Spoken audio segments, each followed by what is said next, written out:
देख रहे खबर मध्य प्रदेश और मैं आपके साथ प्रियंका राजपूत।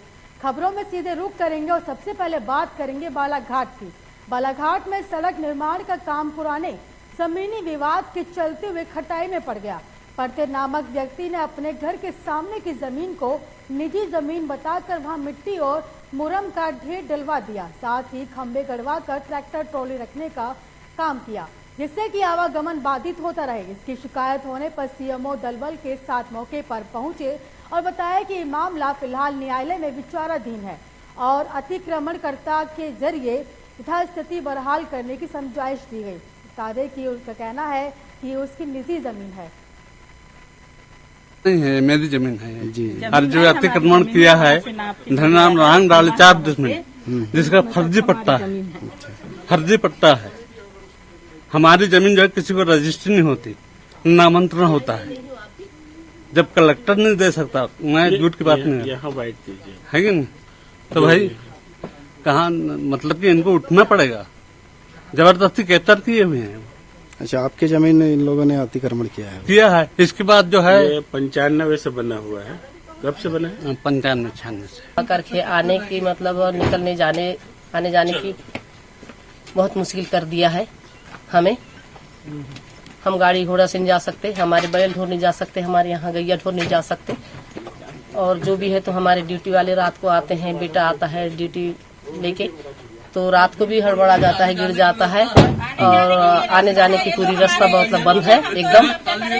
उसमें हम लोग बहुत परेशान हैं। इसमें क्या है, गुदड़ सिंह परते जी के द्वारा जो है आवेदन प्रस्तुत किया गया था और इस संबंध में ज्ञानेन्द्र भाई और धनी राम भी आए हुए थे और लोगों का कहना यह था कि ये आम रास्ता जो है मुरम वगैरह डला हुआ है और आम रास्ता जो है प्रभावित हो रहा है। इसी के निरीक्षण में हम आज आए हुए थे। हम पूरा कार्यालय के दलबल के साथ आए थे, जिसमें तकनीकी रूप से हमारे सहायक यंत्री भी है, राजस्व उप निरीक्षक भी हैं, अन्य राजस्व विभाग के हमारा पूरा अनूपपुर से बड़ी खबर सामने आ रही है। बता दें कि कोरोना से मृत 74 मृतकों के लिए 37 लाख का भुगतान होगा।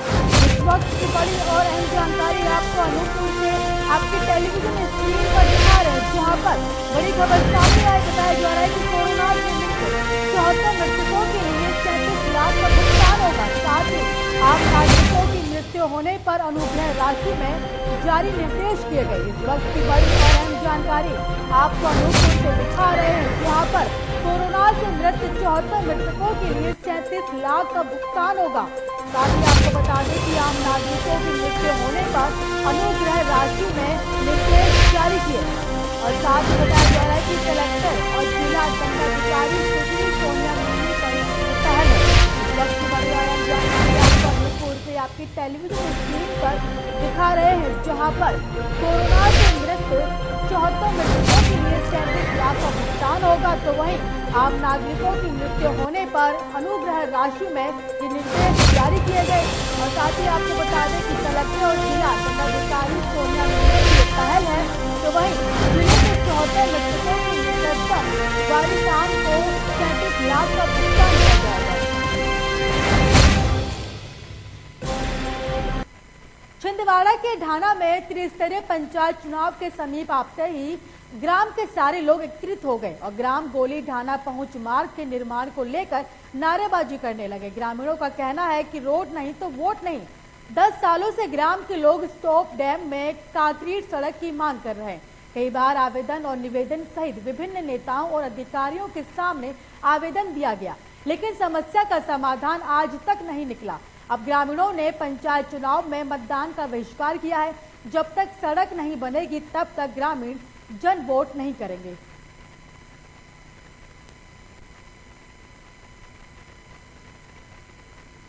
छतरपुर में घुवारा नगर की बेटी ज्योति जैन ने राष्ट्रीय स्तर पर गोवा में हुई प्रतिस्पर्धा द फेम इंडिया 2021 में नृत्य और फैशन मॉडलिंग में प्रथम स्थान प्राप्त कर थाईलैंड के बैंकॉक में हो रहे अंतर्राष्ट्रीय प्रतिस्पर्धा में अपना स्थान सुनिश्चित कर सागर जिले का नाम रोशन किया।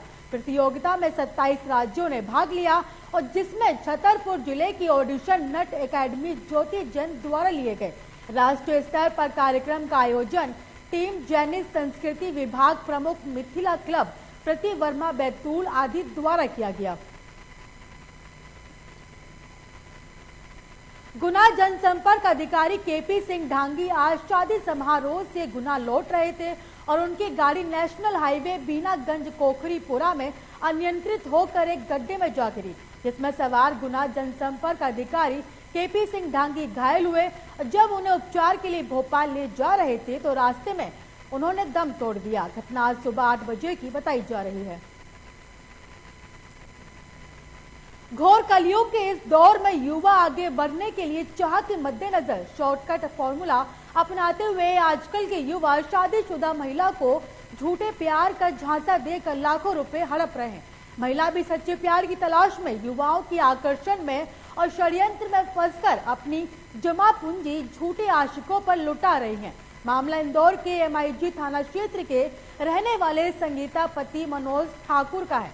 पीड़ित महिला द्वारा बताया गया कि मनीष वर्मा, जो कि पेशे से फोटोग्राफर हैं और किसी शादी समारोह में पीड़ित से मुलाकात की, फिर चंद रुपयों की लालच में महिला को इमोशनल ब्लैकमेल कर 12 लाख से अधिक की रकम वसूल कर अपना बड़ा स्टूडियो खोल दिया। बता दें कि महिला को इमोशनल ब्लैकमेल करने का सफर यहीं समाप्त नहीं हुआ और महिला से कुछ ही समय पहले सोने का नेकलेस, सोने की चेन जिसका बिल महिला के नाम पर है, मनीष वर्मा ने विजयनगर मुथूट फाइनेंस शाखा में लोन भी लिया और जिसके साथ सोने के साक्ष्य महिला के पास मौजूद हैं।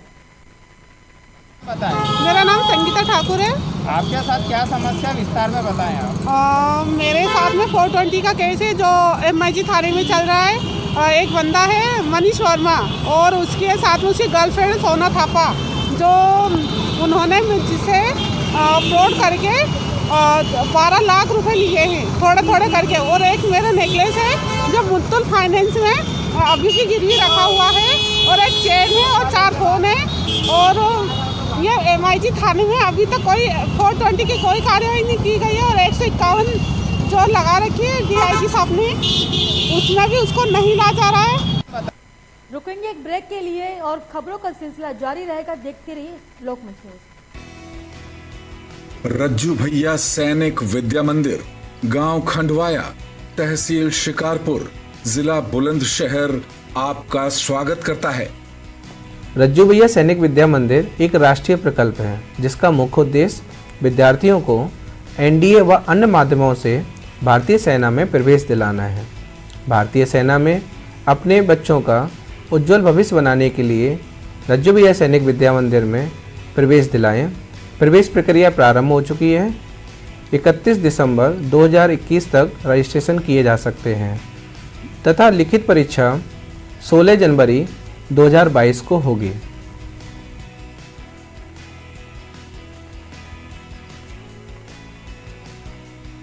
जो बच्चे रिटन एग्जाम क्लियर कर लेंगे उनका साक्षात्कार होगा, उसके बाद मेडिकल होगा, उसके बाद मेरिट लिस्ट तैयार की जाएगी और जो बच्चे मेरिट लिस्ट में आएंगे उन्हें इस स्कूल में एडमिशन दिया जाएगा। योग्य शिक्षकों के माध्यम से रज्जू भैया सैनिक विद्या मंदिर में छात्रों को योग्य सैनिक, योग्य नागरिक और सफल मनुष्य बनाने के अवसर का लाभ उठाएं।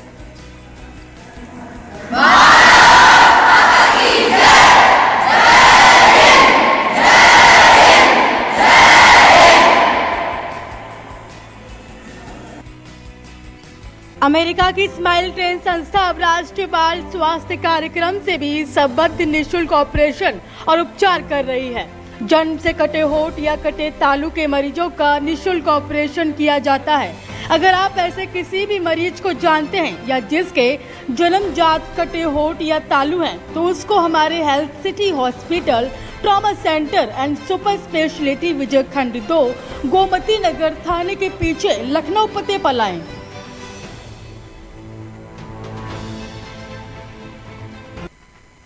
एक बार फिर से स्वागत है। खबरों में आगे बढ़ेंगे, बात करेंगे मध्य प्रदेश की। पूरे मध्य प्रदेश में कुशाभाऊ ठाकरे की जन्म जयंती के उपलक्ष्य में विस्तारक योजना संगठन विस्तार और आगामी कार्य योजना को लेकर पूरे मध्य प्रदेश में मंडल कार्य समिति का आयोजन किया जा रहा है।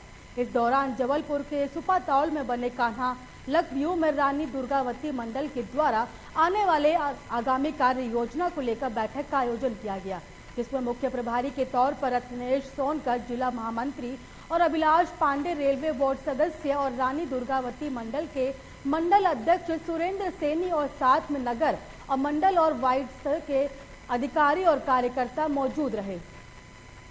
मंडल की मंडल कार्य समिति की बैठक आयोजित की गई है। पूरे मध्य प्रदेश में एक साथ मंडल कार्य समिति आयोजित की गई है। कुशाभाऊ ठाकरे जी की जन्म जयंती को लेकर विस्तारक योजना और संगठन विस्तार और आगामी कार्यक्रमों की दृष्टि से सारे विषयों पर चिंतन किया गया है। यहाँ पर हमारे महामंत्री आदरणीय रत्नेश जी भी आए और हमारे मंडल अध्यक्ष सुरेंद्र सैनी जी के नेतृत्व में हम सभी कार्यकर्ता आगामी समय में क्या कार्यक्रम कर सकते हैं। भारतीय जनता पार्टी की हमारी राष्ट्रीय कार्यकारिणी, प्रदेश कार्यकारिणी और जिला कार्यकारिणी में जो विषय हम लोगों के प्रस्ताव पारित होते हैं, ऐसे उन तमाम विषयों को लेके हमारे भारतीय जनता पार्टी की जो मंडल की कार्यकारिणी होगी, उस मंडल की कार्यकारिणी में आज ये सारे विषयों को यहाँ पर नीचे के कार्यकर्ताओं को अवगत कराया जाता है। नेतृत्व में और हमारे भाजपा नगर संगठन के नेतृत्व में आज भारतीय जनता पार्टी रानी दुर्गावती मंडल के अंतर्गत मंडल कार्य समिति बैठक संपन्न हुई। इस अवसर पर मंडल के प्रभारी हमारे रत्नेश सोनकर जी, जो नगर में महामंत्री जी हैं, उनके द्वारा बूथ विस्तार योजनाओं के विषय में एवं आगामी समस्त कार्य योजनाओं के विषय में विस्तार से हमारे सभी कार्यकर्ताओं को समझाया। जबलपुर के आधार ताल थाना अंतर्गत आने वाले महाराजपुर क्षेत्र में जुआ खेलने का विवाद इतना गर्मा गया कि कुछ युवकों ने आशीष केवट के घर पहुंचकर लाठी डंडों से चाकू के वार से आशीष की निर्मम हत्या कर दी और फिर देखते ही देखते मौके से फरार हो गए। पुलिस से प्राप्त जानकारी के अनुसार ये पूरी घटनाक्रम बीते रविवार की शाम 6 बजे की बताई जा रही है, जहां बदमाशों ने युवक के उसके घर से बाहर बुलाकर बेरहमी से पीटना शुरू कर दिया और जिससे आशीष केवट गंभीर रूप से घायल हो गया। आनन फानन में उसे उपचार के लिए मेडिकल अस्पताल रवाना किया गया, जहां उपचार के दौरान उसकी मौत हो गई। युवक की मौत के बाद क्षेत्र में तनाव का माहौल बना हुआ है। अब परिजनों और प्रत्यक्षदर्शियों के कथन के आधार पर पुलिस ने 3 युवकों पर हत्या का प्रकरण दर्ज करते हुए सभी को हिरासत में ले लिया है। ये महाराजपुर निवासी आशीष केवट शाम को अपने मित्रों के साथ बैठ के गौतम नगर बगीचे में पत्ते खेल रहा था, तो वहीं का सागर गौड़ जो है वो पहुंचा वहां पर और उसने भी पत्ते खेलने को बोला तो उसे मना कर दिया गया। उसी पर से विवाद हुआ और कुछ देर बाद वो अपने 2 दोस्तों के साथ, रवि के साथ और सावन के साथ वहां पहुंचा और गाली गुप्तार करते हुए उसके जो है आशीष केवट को चाकू से मारपीट किया है। उसके परिजनों को पता चला तो वो उसको वहाँ से घटनास्थल से उठा के सीधा मेडिकल कॉलेज ले गए और वहाँ मेडिकल कॉलेज में डॉक्टरों द्वारा जो है उसको उपचार करते हुए बताया गया कि मृत हो गया है। तब ये हमारे पास रिपोर्ट करने आए रात्रि करीबन 9 साढ़े 9 बजे। मंदसौर में एक कार्यक्रम में विश्व हिंदू परिषद और बजरंग दल कार्यकर्ताओं ने हमला बोल दिया, जिसमें एक व्यक्ति की मौत हुई।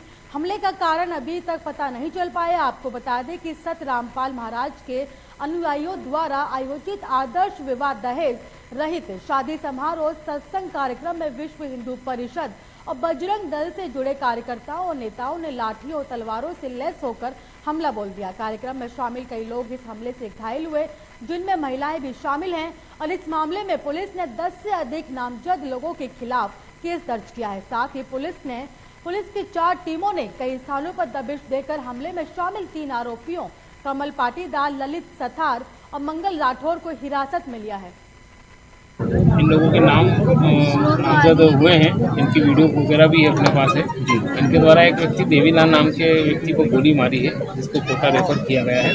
इस संबंध में धारा 307 का प्रकरण कायम किया जा रहा है और आरोपियों की तलाश सरगर्मी से जारी है। किस वजह से गोलीबारी हुई है या क्या घटनाक्रम यहाँ चल रहा था जिस वजह से ऐसा कुछ घटनाक्रम घटित हुआ है? फिलहाल तो ये मालूम पड़ा है कि यहाँ शादी हो रही थी और चूंकि ये बिना दहेज के और इस टाइप के कुछ रामपाल बाबा के अनुयायी हैं, इनके विरोध के कुछ लोग हैं, विरोधी हैं, जिनके द्वारा ये घटना की गई है। और जो भी आरोपियों को पकड़ के और जो भी आगे विवेचना करके जैसा भी होगा स्थिति वो क्लियर होगी। कितने लोगों के साथ? आज भैंसुदा मंडी में एक शादी कार्यक्रम था जो कि एक वैभव मैरिज गार्डन है, वहाँ पर कार्यक्रम था और रामपाल के समर्थक लोगों के द्वारा वहाँ पर शादी कराई जा रही थी।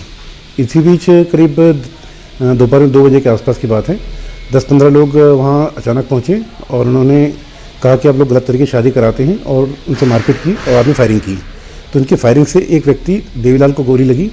इस पर उनको कोटा हॉस्पिटल में रिफ़र किया गया है और एक एफआईआर की गई है 3-7 की। अभी भी जानकारी मिली है कि शायद उसकी मृत्यु हो गई है।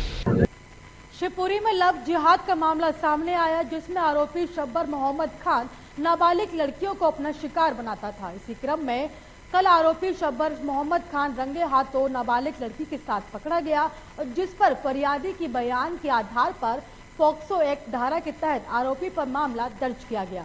हिंदू जागरण मंच जिला पिछोर के प्रचार प्रमुख संजय तिवारी ने बताया कि शब्बर मोहम्मद खान पिछोर की कोचिंग पढ़ाता है और कुछ महीने पहले कोचिंग में पढ़ने वाली एक छात्रा ने शब्बर खान पर हिंदू धर्म की लड़कियों को मुस्लिम युवकों से बातचीत करते हुए की बात परिजनों को बताई, लेकिन परिजनों की उदासीनता के कारण पुलिस में मामला दर्ज नहीं हुआ।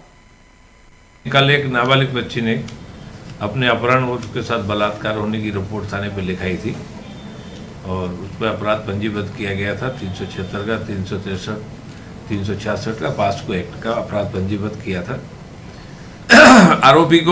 आज आरोपी को भी गिरफ्तार किया गया है और जिसको पूछताछ की जा रही है अपराध के संबंध में और संभव कल तारीख को न्यायालय में पेश किया जाएगा। सर, आरोपी द्वारा इस तरह की पहले भी कुछ घटनाएं सामने आती हैं? नहीं, ऐसा कुछ शोहरत की जानकारी मिली थी, लेकिन ऐसा कोई अपराध अभी तक नहीं मिला है, लेकिन उसके संबंध में जानकारी जुटाई जा रही है। सिवनी में कर्माझीरी नेशनल पार्क के ग्राम बरेली पार्क के ग्रामीणों ने ग्राम के नजदीक फॉरेस्ट गार्ड जांच नाका और टेंट बनाया जा रहा है, जहां ग्रामीणों द्वारा उसका विरोध किया जा रहा है और उनका कहना है कि यहां हमारा निस्तार और आने जाने की जगह है, जहां फॉरेस्ट के द्वारा जबरन जांच नाका बनाया जा रहा है। भविष्य में हमें इसके भारी दिक्कतों का सामना करना पड़ सकता है, इसलिए जांच नाका यहां ना बनाकर दूसरी जगह कहीं बनाया जाए। समस्या श्रीमान जी की ये जो हमें गांव वालों से इतना आपत्ति कि यहाँ से तेंदुपत्ता निस्तारी जलाऊ लकड़ी लेके आते हैं तो थोड़ा सा दहशत में रहता है गांव का माहौल कि यार भीड़ गार्ड सामने खड़ा, हम कैसे जाएं कैसे आएँ, थोड़ा सा हम लोग में आने जाने में दिक्कतें होती है। इसीलिए हम चाह रहे हैं कि नाका बने पर यहाँ ना बने, यहाँ से और कहीं आगे बन जाए। इसमें हमें आपत्ति नहीं है, पर आपत्ति इस बात का है कि हाँ हमारा शमशान घाट बाजू में है। जी, मेरा नाम गोविंद भलावी है। जी मैं समस्या ये कहना चाहता हूँ, जैसे कि नाकेदार जो हैं बीट गार्ड बरेली पार के हैं, तो ये दूसरे बीट में नाका कैसे बना रहे हैं? मतलब जहाँ नाका बन रही वो बीट साले के नाम से है। और समस्या ऐसा है कि भैया जो नाका बन रहा है, ये नाका जो बन रहा है दूसरा बीट में बन रहा है और नाका का सेक्शन हुआ था बरेली पार बीट का, अब बरेली पार बीट में नहीं बन रहा है, दूसरे का बीट में बन रहा है। तो ये बनने से आपकी समस्या क्या है? समस्या बहुत दिक्कत है साहब, आने जाने का रास्ता यही है। अभी कुछ दिन जाने देंगे, इसके बाद फिर बंद कर देंगे। फिलहाल इस बुलेटिन में मुझे दीजिए इजाजत और देखते रहिए लोकमंच न्यूज।